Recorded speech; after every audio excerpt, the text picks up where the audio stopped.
Assalamualaikum warahmatullahi wabarakatuh, teman-teman semuanya. Hari ini ada sebuah penyakit yang bukan hari ini ya, sebenarnya sejak keruntuhan kaum muslimin, sejak keruntuhan kekhilafan Islam tanggal 3 Maret tahun 1924, ada penyakit yang luar biasa mengidap di dalam diri kaum muslimin, yakni Islamofobia, takut sama Islam. Dan ini ada dua sebabnya. Sebab eksternal adalah karena adanya makar-makar orang-orang kafir, makarnya orang-orang di luar Islam yang berencana membuat umat Islam itu takut terhadap agamanya. Eksternal ini, faktor eksternal ini, mereka berhasil menggambarkan kepada kaum muslimin betapa mengerikannya Islam, betapa tidak sesuainya dengan hak asasi manusia, betapa sadisnya Islam. Hukum potong tangan mereka gambarkan sebagai hukum yang melanggar hak asasi manusia. Hukum zina, kemudian dirajam, dijilid, digambarkan bagaikan hukuman yang sangat-sangat mengerikan. Ya, wanita yang menutup aurat digambarkan sebagai pengekangan terhadap hak-hak wanita. Seorang istri yang taat kepada suaminya digambarkan sebagai sesuatu yang menindas hak-hak wanita. Waris dua laki-laki dan satu perempuan dianggap adalah bagian dari pelanggaran hak asasi manusia untuk perempuan. Eksternal faktor ini menggambarkan kepada kita, terus menggambarkan melalui media, melalui pendidikan, melalui kurikulum, digambarkan ke dalam benak kita bahwa Islam itu mengerikan, sadis. Bahkan digambarkan Islam itu suka perang. Ditunjukkan ya sejarah-sejarah kaum muslimin yang kemudian diiringi dengan air mata dan darah. Peperangan-peperangan, umat Islam selalu membantai dimanapun berada. Dibuatlah gambaran seakan-akan jihad itu sebagai sesuatu yang sangat menyeramkan. Faktor eksternal berhasil membenamkan pemikiran dalam benak kita, Islam menakutkan, mengerikan. Ditambah lagi dari faktor internal.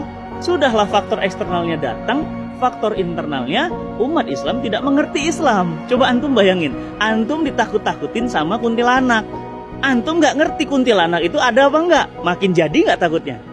Mungkin juga kalau ngelihat kain putih di atas pohon, antum pasti ketakutan. Kenapa? Sudahlah eksternalnya seperti itu, internalnya bodoh.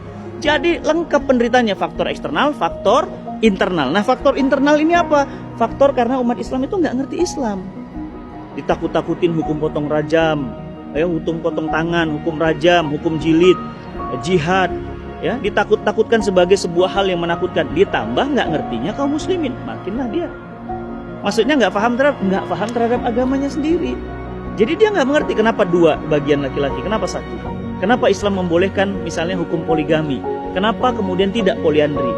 Kenapa kemudian Islam memberikan toleransi kepada orang-orang yang kemudian beriman? Ya, toleransi hanya dalam ukuran bab muamalah, jual beli, perdagangan, pertemanan, tapi tidak toleransi dalam urusan akidah dan ibadah.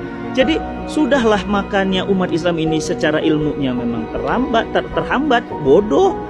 Ya, kebodohan kaum muslimin yang kita sebut dengan jahiliyah modern ditambah faktor eksternal. Efeknya apa? Efeknya umat Islam hari ini takut dengan agamanya. Disampaikan khilafah, ketakutan. Disampaikan syariah, ketakutan. Disampaikan tentang jilbab, ketakutan. Jadi ketakutan-ketakutan inilah yang terus membayang-bayangi umat Islam sampai hari ini. Terus apa dong solusinya? Solusinya ya mudah, udah tahu penyakitnya dua. Ya solusinya dari dua juga. Solusi yang pertama apa? Menurut saya solusi pertama harusnya adalah internalnya umat Islam dulu. Pemahaman Islam ini harus direinstall ulang lagi. Difahamkan lagi kenapa Islam kemudian sebagai aturan dari Allah Subhanahu wa taala yang sempurna tidak mungkin menzolimi wanita. Jilbab itu justru untuk menjaga wanita, memuliakan wanita, menjadikan mereka itu terjaga dan seperti barang yang mahal, sampai harus seperti itu. Sehingga apa? Muncul pemahaman. Kenapa dua dibagi dua dan satu waris misalnya? Karena Islam sangat-sangat memuliakan keluarga, sehingga laki-laki memang dapat dua bagian, tetapi mereka tetap berkewajiban menafkahi anak, istri, adik, kakak, ibu dan yang lainnya. Jadi reinstall pemahaman Islam di bab yang internal tadi. Yang eksternal tadi kita harus lawan, kita bongkar strateginya. Contoh kita katakan, benarkah umat Islam gila perang? Pertanyaan saya, yang membunuh orang sampai puluhan ratusan juta dengan bom Hiroshima Nagasaki Islam bukan? Yang membunuhi orang sampai puluhan juta di Irak dengan peperangan Irak yang itu berpuluh-puluh tahun, pertanyaan saya, sampai seperti itu Irak hancur, itu orang Islam bukan?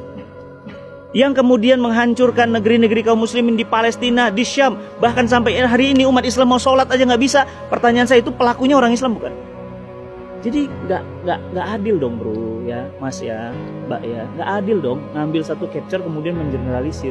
Ya jadi yang jelas bahwa apa? Bahwa potret problem eksternal ini harus dilawan, dibongkar, dijelaskan kepada mereka bahwa apa? Eksternal itu adalah bukti bahwa jahatnya mereka terhadap kaum muslimin. Apa kata Allah? Yuridu ya ayyufi'u nurullahi bi afwahihim. Mereka hendak memadamkan cahaya agama Allah dengan mulut-mulut mereka, dengan media-media mereka, dengan mimbar-mimbar mereka. Akan tetapi Allah akan tetap menyempurnakan cahayanya walaupun orang-orang kafir tidak menyukainya. Maka jamaah yang dirahmati Allah, dari sini kita jadi faham bahwa eksternal faktor ini bisa kita halangi, bisa kita hindari, bisa kita jauhi, bisa kita atasi kalau internal faktornya kuat.